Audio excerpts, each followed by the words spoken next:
샬롬 샬롬 샬롬 샬롬. 하나님 사랑합니다. 여러분 주 안에서 사랑합니다. 사사기 1장 27절부터 사사기 2장 5절까지의 내용을 가지고 쫓아내지 못한 가나안 족속들로 인한 어떠한 현상들이 일어나는지 함께 봅니다. 1장 27절에 보니까 므낫세가 벳사온과 그에 딸린 마을들의 주민과 다한악의 주민과 이블르함과 그에 딸린 마을들의 주민과 무기또와 그에 딸린 마을들의 주민들을 쫓아내지 못하며 가나안 족속이 결심하고 그 땅에 거주하였더니 쫓아내지 못한 가나안 족속이 그곳에 그 땅에 거주하였다 이렇게 나오죠. 그래서 28절에 이스라엘이 강성한 후에야 가나안 족속에게 노역을 시켰고 다 쫓아내지 아니하였더라 이렇게 말합니다. 쫓아내지 못한 게 아니라 이제는 아니하였더라. 또한 이스라엘이 강성한 후에야 가나안 족속에게 노역을 시켰다고 하죠. 에브라임이 거셀에 거주하는 가나안 족속을 쫓아내지 못하며 가나안 족속이 게셀에서 그들 중에 거주하였다. 스불론은 기드론 주민과 나할롤 주민을 쫓아내지 못하였다. 가나안 족속이 그들 중에 거주하여서 노역을 하였더라. 악색이 악고 주민과 시돈 주민과 알락과 악십과 헬바와 아빅과 르옥 주민을 쫓아내지 못하고 아셀 족속이 그 땅의 주민 가나안 족속 가운데 거주하였으니 이는 그들을 쫓아내지 못함이라. 2장에 보니 야훼를 버리고 다른 신을 섬긴다 이런 내용이 2장 1절 위에 작은 제목으로 올라와 있습니다. 야훼 사자가 길갈에서부터 보김으로 올라와 말하되 내가 너희를 애굽에서 올라오게 하여 내가 너희의 조상들에게 맹세한 땅으로 들어가게 하였으므로 또 내가 이르기를 내가 너희와 함께한 언약을 영원히 어기지 아니하리니 너희는 이 땅에 주님과 언약을 맺지 말며 그들의 제단을 헐라하였거늘 너희가 내 목소리를 듣지 아니하였으니 어찌하여 그리하였느냐. 그러므로 내가 또 말하기를 내가 그들을 너희 앞에서 쫓아내지 아니하리니 그들이 너희 옆구리에 가시가 될 것이며 그들의 신들이 너희에게 올무가 되리라 하였노라. 야훼 사자가 이스라엘 모든 자손에게 이 말씀을 이름의 백성이 소리 높여 운지라. 그러므로 그곳을 이름하여 보김이라 하고 그들이 거기서 야훼께 제사를 드렸더라. 그곳 이름이 보김이라는 이름을 갖게 되죠. 성경학자들은 사사시대를 암흑기다 이렇게 말합니다. 사사시대 300년 동안 이스라엘은 수차례 이방 족속의 침략을 받아서 고통의 세월을 보냅니다. 어떤 때는 하나님이 주신 마을을 떠나 산속으로 도피해 가서 움막이나 굴에서 생활해야 했어요. 이런 불행이 반복되었기 때문에 사사시대를 암흑시대다 이렇게 불렀던 거죠. 출애굽한 후 40년 광야 생활을 거쳐 가나안에 입성한 이스라엘 백성들에게는 분명한 사명이 있었습니다. 그 첫 사명은 가나안 지경 안의 모든 원주민들을 진멸하는 것이었어요. 신명기 7장 2절을 보면 내 하나님 야훼께서 그들을 내게 넘겨 내게 치게 하시리니 그때 너는 그들을 진멸할 것이라. 그들과 어떤 언약도 하지 말 것이요 그들을 불쌍히 여기지도 말 것이며. 그래서 가나안 원주민을 진멸하고 가나안을 차지하는 것이 여호수아에게 는 주제였습니다. 가나안 원주민을 진멸하는 이유는 그러면 어디에 있을까요? 첫째는 하나님의 심판을 대행하는 가나안 정복입니다. 가나안 원주민들은 우상이 만연한 땅이었어요. 그래서 우상을 섬기지 말게 하려고 그들을 모두 다 쫓아내라고 하신 거예요. 그렇죠? 그리고 성적으로도 아주 타락한 땅이었습니다. 그래서 레위기를 보면 하나님은 가나안 사람을 본받지 말아라. 근친상간을 하지 말아라. 동성애를 하지 말아라. 짐승과 하는 수관도 하지 말라고 엄하게 명령하셨어요. 레위기 보면 18장 20장에 이런 내용이 나와 있습니다. 그렇게 가나안 땅은 타락한 땅이었기에 하나님은 이스라엘 백성들을 통하여 가나안 백성을 심판하시는 것이죠. 그래서 하나님은 여호수아에게 가나안 백성을 진멸하라 이렇게 명하셨어요. 여기서 알아야 할 것은 하나님이 심판하시는 그때에는 일절 자비가 있을 수 없다는 것입니다. 두 번째는 가나안 땅은 하나님이 아브라함에게 주신 약속의 실현이었기 때문이다. 창세기 13장 14절에서 17절에 증거합니다. 따라서 가나안 원주민을 몰아내는 것은 일종의 정치 작업이고 새로운 기초를 세우기 위한 허물기 작업이었어요. 세 번째 이유는 만약 그들을 그대로 둘 경우 이스라엘이 가나안의 우상과 더러운 풍속을 본받아 타락할 것이기 때문이다. 신명기 20장 16절에 오직 내 하나님 야훼께서 내게 기업으로 주시는 이 민족들의 성읍에서는 호흡이 있는 자는 하나도 살리지 말지니 곧 헷 족속과 아모리 족속과 가나안 족속과 브리스 족속과 히위 족속과 여부스 족속을 내가 진멸하되 내 하나님 야훼께서 내게 명령하신 대로 하라. 이는 그들이 그 신들에게 행하는 모든 가증한 일을 너에게 가르쳐 본받게 하여 너희가 너희 하나님 야훼께서 범죄하게 할까 함이니라. 결론적으로 이스라엘 백성들의 가나안 원주민들을 몰아내라 하신 이유는 이스라엘 백성들을 위한 것이죠. 우상 숭배를 해서 범죄할까 하려 함이라. 그것이 이스라엘 백성들과 후손들을 하나님의 축복 위에 건설하는 방법이었습니다. 그런데 이스라엘 백성들은 하나님의 명령대로 순종했을까요? 아니죠. 그래서 그것을 살피려고 합니다. 사사기 시대의 문제의 절반의 순종입니다. 절반. 유다의 가나안 정복이 1장 1절에서 7절까지 증거하죠. 1절부터 2절을 봅니다. 사사기 1장. 여호수아가 죽은 후에 이스라엘 자손이 야훼께 여쭈어 이르되 우리 가운데 누가 먼저 올라가리이까? 가나안 족속과 싸우리까? 야훼께서 이르시되 유다가 올라갈지니라. 보라 내가 이 땅을 그의 손에 넘겨 주었노라 하시니라. 유다 보고 먼저 올라가라고 그러죠. 유다 지파가 먼저 기도합니다. 1절에 누가 가서 가나안 족속과 싸울까요? 하나님은 유다 지파가 올라가라고 응답하셨어요. 하나님의 유다 지파가 가라고 하셨을 때는 유다만으로 충분하기 때문이라는 말씀이죠. 그리고 하나님은 승리를 약속해 주십니다. 1장 2절에 다시 보죠. 야훼께서 이르시되 유다가 올라갈지니라. 보라 내가 이 땅을 그의 손에 넘겨주었노라. 이미 넘겨주었다 이렇게 대답하시죠. 그런데 유다 지파는 시므온 지파와 같이 가자고 설득해서 시므온 지파와 같이 올라가서 승리합니다. 왜 시므온 지파와 같이 갔어요? 유다 지파 혼자 가는 것보다 같이 가면 의지가 될 것 같아서 그렇게 했을 것이에요. 그런데 사사기 전반의 문맥에서 보면 이 제의에는 유다 자신의 힘보다는 시므온 힘을 합치면 좋겠다라는 자신의 힘보다 시므온과 힘을 합치면 좋겠다라는 마음이 있었어요. 하나가 더 합하면 힘이 커져서 승리가 확실하기 때문이겠죠. 즉 이 전쟁을 힘의 논리로 이해한 것이에요. 그 속에는 하나님의 함께하는 것만으로는 부족하기 때문에 시므온 지파의 협력을 구하는 마음이 있음을 짐작할 수가 있습니다.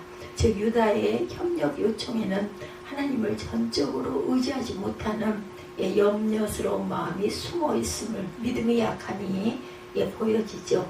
아도니 베섹의 손가락과 발가락을 자른 행위가 6절에 보면 아도니 베섹이 망하는지라 그를 쫓아가서 잡아 그의 엄지손가락과 엄지발가락을 자르매. 우리는 여기서 그 반쪽짜리 순종을 또한 봅니다. 아도니 베섹이란 베섹의 지도자, 베섹의 왕이란 뜻을 갖고 있어요.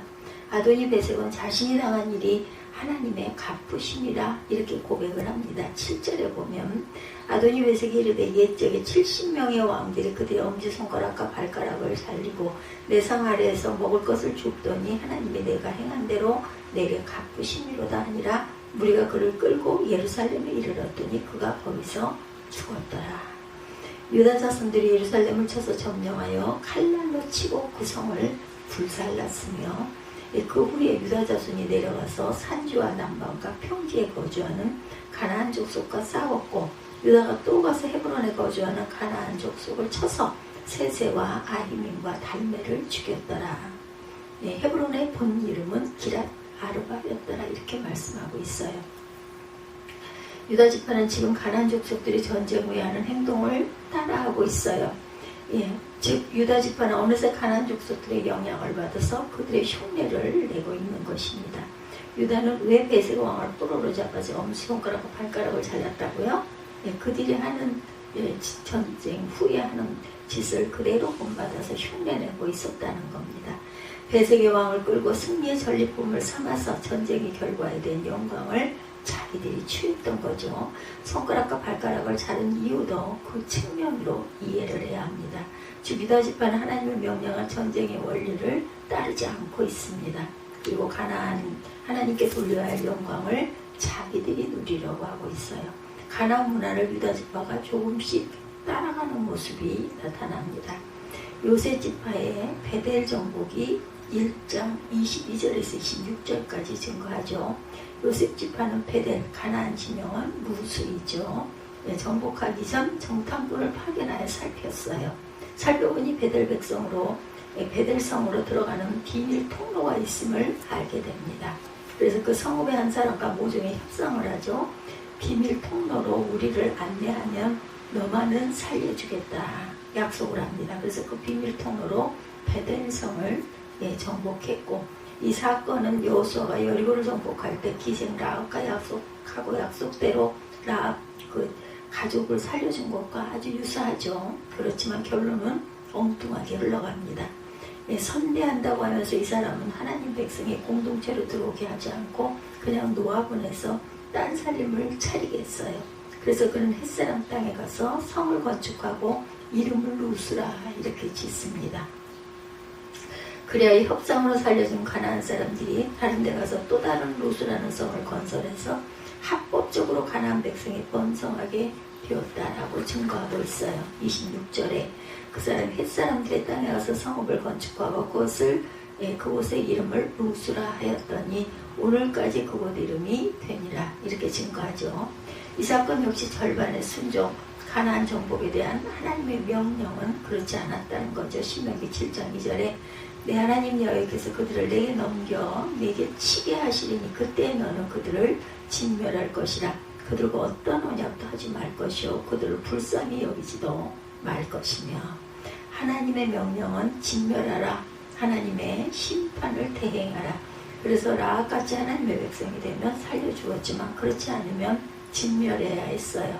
그 외에 어떤 언약도 하지 말았어야 합니다. 요셉 지파는 언약하고 살려주었더니 그가 거기서 또 다른 루스성을 만들고 말했어요. 그리하여 가나안 우성은 다시 명맥을 유지하고 살아나게 됩니다. 결국 요셉 지파의 승리는 어정쩡한 반쪽의 승리였다. 다른 지파들의 반쪽 순종을 또 봅니다. 27절에서 36절까지 계속 남은 지파들이 가나안 거민들을 쫓아내지 못하고 라는 문장이 등장합니다. 29절에서 33절입니다. 에브라임이 게셀에 거주하는 가나안 족속을 쫓아내지 못하매 가나안 족속이 게셀에서 그들 중에 거주하였더라. 스불론은 기드론 주민과 나할롤 주민을 쫓아내지 못하였으므로 가나안 족속이 그들 중에 거주하면서 노역을 하였더라. 아셀이 악고 주민과 시돈 주민과 알랍과 악십과 헬바와 악빛과 르홉 주민을 쫓아내지 못하고 아셀 족속이 그 땅의 주민 가나안 족속 가운데 거주하였으니 이는 그들을 쫓아내지 못함이었더라. 납달리는 베세메스 주민과 베다낫 주민을 쫓아내지 못하고 계속해서 쫓아내지 못하고 6번이나 반복이 돼서 나옵니다. 이렇게 성경은 이스라엘 백성들이 가나안 거민을 쫓아지 못하고 함께 가나안 땅에서 살게 되는 것을 이스라엘 백성에게 그만한 능력이 없어서 그런 것처럼 표현을 합니다. 그러나 과연 이스라엘이 능력이 되지 않아서 쫓아내지 못한 것일까? 아니겠죠. 이스라엘 백성들은 아마 그렇게 변명하고 싶었을 거예요. 그러나 2장에 가면 하나님께서 하나님의 그 사자, 선지자가 아니라 원문은 천사라는 의미를 내포하고 있습니다. 2장 2절에 너희는 이 땅의 주민과 언약을 맺지 말며 그들의 제단을 헐라하였거늘 너희가 내 목소리를 듣지 아니하였으니 어찌하여 그리하였느냐. 2장 2절에 분명히 그렇게 증거되어 있어요. 야훼를 버리고 다른 신을 섬기다 이렇게 작은 제목이 올라와 있고 야훼 사지가 길갈에서부터 복임으로 올라와 말하되 내가 너희를 애굽에서 올라오게 하여 내가 너희의 조상들에게 맹세한 땅으로 들어가게 하였으며 또 내가 이르기를 내가 너희와 함께한 언약을 영원히 어기지 아니하리니 너희는 이 땅의 주민과 언약을 맺지 말며 그들의 제단을 헐라하였거늘 너희가 내 목소리를 듣지 아니하였으니 어찌하여 그리하였느냐. 이렇게 말씀하고 있습니다. 어찌하여 그리하였느냐. 못한 것이 아니라 안 한 거예요. 즉 하나님 말씀에 대한 불순종. 하나님은 이렇게 선언합니다. 그래서 너가 쫓아내지 못한 것이 아니라 쫓아내지 아니함이다. 근데 문제는 불순종은 불순종으로 결국 끝나지 않습니다. 불순종이 부메랑처럼 다시 그들에게로 돌아오죠. 가나안 땅의 거민을 쫓아내지 않은 불순종으로 인하여 이스라엘 백성은 가나안 우상 문화를 남겨놓고 말았고, 그 결과 결국 이스라엘 백성들이 훗날 가나안 사람들에게 오히려 먹히고 고통을 당하게 됩니다. 그것이 사사기 역사와 암흑시대가 되는 중요한 이유였다라는 거죠. 두 번째, 그들은 왜 절반만 순종을 했을까요? 진정한 이유를 살펴봅니다. 인간적인 계산이 믿음보다 앞섰기 때문이다. 19절입니다. 야훼께서 유다와 함께 하신 거로 그 산지 거민을 쫓아내었으나 골짜기의 거민들은 철병거가 있으므로 그들을 쫓아내지 못하였으며, 이 말씀은 철병거 때문에 어쩔 수 없이 쫓아내지 못했다라고 받아들이면 안 됩니다. 유다 지파가 상대방이 철병거가 있다고 더 이상 싸우지 않았다라는 의미예요. 네, 좀 힘들다는 이유로 정복을 포기했다라는 것입니다. 포기한 이유가 철병거가 있으므로 하나님보다 철병거가 더 크게 보인 거죠. 그래서 그들은 철병거가 무서워서 공격을 못합니다. 즉 인간의 계산을 했던 거예요. 바로 이 인간의 합리적인 생각이 하나님의 말씀보다 중요했기 때문이다. 이것이 바로 문제예요. 눈에 보이는 것에 연연하는 우리의 습성. 사사기 1장 27절에서 2장 5절까지 내용 절반의 순종입니다. 반만 말씀을 듣고 반은 그냥 못 쫓아내지 않은 게 아니라 쫓아내지 못한 게 아니라 쫓아내지 않았다라고 말씀하고 있어요. 철병거가 있으므로 하나님보다 철병거가 크게 보였으므로, 그래서 그들은 철병거가 무서워서 공격을 못한 거죠. 즉 인간의 계산을 했던 거예요. 바로 이 인간의 합리적인 생각이 하나님의 말씀보다 더 중요하게 커다랗게 보였다라는 것이 문제입니다. 우리에게 철병거가 있느냐 없느냐보다 중요한 것은 하나님의 승리의 약속이 있느냐 없느냐인 것을 우리는 알고 있는데, 하나님은 가나안 정복이 시작될 때 이미 여호수아에게 약속하셨어요. 여호수아 1장 3절에 내가 모세에게 말한 바와 같이 무릇 너희 발바닥으로 밟는 곳을 내가 다 너희에게 주었노라, 이렇게 말씀하셨습니다. 네, 주었노라. 주었다가 아니라 주었노라. 벌써 이미 전에 주었다라는 거죠. 성경에서 미래를 과거형으로 표현한 것은 그만큼 확실하다는 표현입니다. 근데 이 확실한 하나님의 약속을 믿음이 없어서 누리지 못하고 있었다. 그 이유는 계산이 앞섰기 때문이다. 히브리서 11장 6절이죠. 말씀처럼 믿음이 없이는 하나님을 기쁘시게 할 수가 없습니다. 하나님을 기쁘시게 할 수 없나니 우리는 합리적인 생각을 할 수 있어야 돼요. 그러나 하나님의 합리적인 생각이 하나님의 말씀과 상반된 경우 어느 쪽을 따라야 할까? 그때는 인간의 생각을 버리고 하나님의 말씀을 따라가야 한다는 것, 이것이 믿음이죠. 믿음이 없이는 하나님을 기쁘시게 할 수 없나니. 아멘. 주일 한번 쉬는 것, 11조 하는 것 계산해보면 분명한 손해 같아요. 그렇죠? 인간적인 계산을 버리고 하나님 말씀에 순종할 때 하나님의 복은 보장이 된다는 것입니다. 인간의 계산을 하나님의 약속보다 앞세우면 하나님이 더 이상 일하시지 않아요. 너희가 잘해봐라, 그냥 바라보고 계시죠. 그런 계산이 앞서는 신앙에는 하나님의 역사가 일어나지 않습니다. 그럼 우리는 조심해야 되죠. 계산적인 신앙은 결국은 불순종으로 가게 된다는 것. 그리고 계산이 앞서는 신앙은 자신의 불순종을 변명하게 되고 더 나아가서 불순종을 정당화하게 돼요. 그래서 계산적인 신앙은 하나님이 주시는 축복을 가로막는 장애물이 된다. 그러므로 계산을 앞세우는 신앙은 절반의 순종으로 끝나고 만다는 거죠. 즉 이스라엘 백성의 문제는 하나님을 믿기는 믿지만 인격적으로 전심으로 믿지 않았다는 거죠. 필요할 때만 믿었지 그렇지 않으면 믿지 않았고, 또한 이해가 될 때만 믿었지 그렇지 않으면 믿지 않았다라는 것. 이 계산이 앞서는 믿음이 사사기를 암흑시대로 끝나게 된 원인이 되었다라는 거죠. 현실적인 이익이 믿음보다 앞섰기 때문이다. 18절, 30절, 33절, 35절 나타나 있습니다. 18절 보도록 하죠. 유다가 또 가사 및 그 지역과 아스글론 및 그 지역과 에그론 및 그 지역을 점령하였고, 이렇게 말씀해요. 28절 봅니다. 이스라엘이 강성한 후에 가나안 족속에게 노역을 시켰고 다 쫓아내지 아니하였더라. 30절에도 스불론은 기드론 주민과 나알롤 주민을 쫓아내지 못하였으므로 가나안 족속이 그들 중에 거주하며 노역을 하였더라. 33절에도 납달리는 베세메스 주민과 베다니 주민을 쫓아내지 못하고 그 땅의 주민 가나안 족속 가운데 거주하였으나 베세메스와 베다나 주민들이 그들에게 노역을 하였더라. 35절에도 결심하고 헤레스 산과 케럽스 산과 아얄론과 사알빔에 거주하였더니 요셉의 가문의 힘이 강성함에 아모리 족속이 마침내는 노역을 하였으며 아모리 족속의 경계는 아그랍인 비탈의 바위부터 위쪽이었더라. 이렇게 남아있었다라는 이야기죠. 노역을 하였더라. 이런 그 내용들이 계속해서 나옵니다.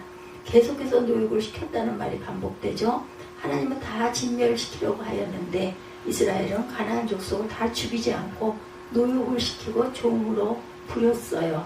아니, 죽이고 없애는 것보다 그게 더 편할 수 있었겠죠. 그 이유는 죽여 없애는 것보다 부려먹을 수 있으면 얼마나 이득이냐는 계산입니다. 눈으로 볼 때는 실제로는 그런 것 같아 보입니다. 그렇기 때문에 다 쫓아내지 못하였다, 쫓아내지 않았다가 된 거예요.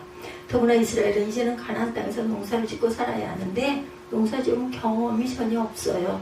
그런데 가나안 땅에서 농사 경험이 풍부한 가나안 사람들을 종으로 부려먹었으니 일석이조가 되었겠죠. 그러나 그것은 중대한 실수였다.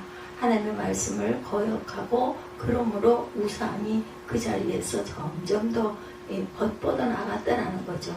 하나님 말씀 순종에 이것저것 계산하지 말아야 한다는 겁니다. 순종하면 당장에 손해가 나는 것 같지만 순종했을 때 하나님의 진정한 축복을 받을 수 있다. 이스라엘 백성들이 살려둔 가나안 사람들 당장은 이익이 조금 되었는지 모르지만 나중에 그들의 힘이 강성해지니 오히려 이스라엘을 괴롭히는 가시가 되었다. 뿐만 아니라 그들이 가졌던 우상 문화와 성적으로 문란한 관습들이 이스라엘 백성들이 물들게 되어서 이스라엘 백성의 심각한 타락을 초래하고 맙니다.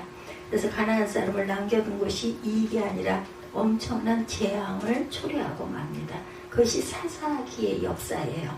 이익이란 좋은 거죠. 그러나 성도는 하나님 말씀 안에서 이익을 추구해야 합니다. 하나님 말씀을 버리면서까지 이익을 추구하면 마귀와 결탁하는 꼴이 된다라는 것. 그때 당장은 그게 훨씬 나아 보이고 그게 더 오히려 선해 보이고 좋아 보이는데 결국은 갉아먹히고 독이 되고 만다라는 거죠. 당장 이익 때문에 불신 결혼을 했다가 나중에 가정 불화 때문에 이혼하고 아니면 생각으로 지내는 불행한 여성들이 또한 많죠. 그러므로 당장에 이익 좀 있다고 신앙과 타협하지 말아야 되겠다. 열정이 식어져서 미지근한 신앙이 또한 되었기 때문이기도 합니다. 지금까지 이스라엘 각 지파들이 가나안 정복 전쟁에서 이길 수 있었던 것은 강력한 무기가 있어서가 아니고 잘 조직된 군사 때문도 아니었다. 여호수아 10장에 보면 오직 믿음으로 뭉친 열정 때문이었다고. 그 열정으로 여호수아는 태양을 멈추게 한 사건이 일어나죠. 아모리 족속 5연합군을 무찌르는 사건이 기록되어 있습니다. 그 열정으로 여호수아는 병거로 무장했던 하솔 연합군을 또한 무찌르는 사건 여호수아 11장에 기록되어 있어요. 그런데 지금은 왜 안 되나? 열정이 식어버렸기 때문이에요. 열정이 식어진 이유는 가나안의 풍요, 비옥한 땅이었기 때문이다. 이렇게 해서 살면 편하게 살 수 있겠구나. 이걸 깨달았기 때문이라는 거예요. 그 땅에 정착해서 행복한 가정을 꾸립니다. 그래서 이전보다 풍족함을 누려요. 그런 풍족함에 젖어들면서 그들의 열정은 조금씩 한꺼번에 와르르 무너진 게 아니라 조금씩 나도 모르게 자꾸 타협하고 결탁하게 돼서 결국은 열정을 잃은 이스라엘은 아무것도 하지 않게 됩니다. 일시적인 평안에 젖어들어 적극적으로 남은 가나안 땅을 정복하려고 애쓰지도 않습니다. 그 결과 사사기의 암흑시대가 전 점점 열리게 되었다라는 거죠. 그렇게 열정을 잃어버리고 식어져서 미지근한 신앙이 바로 암흑시대의 시작이었다는 것을 잊지 마십시다. 미지근한 신앙이 되면 순종이 어려워집니다. 그리고 미지근한 신앙은 순종을 안 하면서 하나님 축복은 많이 달라고 빈 기도를 하게 된다는 것. 근데 미지근하다는 것은 마음 중심에 죄를 사랑하는 마음이 있기 때문이라는 것을 알아야 합니다. 그래서 미지근한 신앙은 적당히 믿는 흉내만 낼 뿐이지 참 신앙은 아닌 것이 된다. 적당히 믿다가는 낭패를 볼 수밖에 없고, 적당히 믿다가는 믿음의 축복을 누릴 수도 없고, 적당히 믿다가는 결국 멸망의 길로 달려가게 된다라는 것. 조금씩 스며드는 것이 무섭죠. 지금 우리 얼마나 뜨거운 신앙을, 얼마나 온전한 신앙을, 얼마나 예수님의 주님의 첫사랑을 지금도 실천하고 안고 가고 있는지 돌아보는 귀한 시간이 되시기 바랍니다. 열정은 받은 바 은혜에 대한 감사와 감격입니다. 열정은 하나님의 뜻을 이루고 싶은 소원과 헌신입니다. 여러분은 열정을 계속 지니고 소원하고 헌신하고 계신지요? 예, 말씀을 냈습니다. 사사기는 영적 암흑시대죠. 사사기 시대의 문제는 온전한 순종이 아닌 절반의 순종이었다. 그들은 왜 절반만 순종했나? 인간적인 계산이 믿음보다 앞섰고, 현실적인 이익이 믿음보다 앞서 눈에 보였고, 열정이 식어져서 미지근한 신앙이 되었기 때문에 순종을 하기는 하되 계산하면서 반만 쫓아내라는 그 가나안 족속을 사용하면 이익이니까, 좀 편안하니까, 농사짓는 법도 그들이 더 잘하니까, 이유는 있어요. 어떤 문제나, 그죠? 그렇게 됐기 때문에 결국은 이렇게 고난을 더 많이 당하게 되고 암흑의 깜깜한 시대를 맞이하게 됐다는 것을 잊지 않는 저와 여러분이 되시기를 주님의 이름으로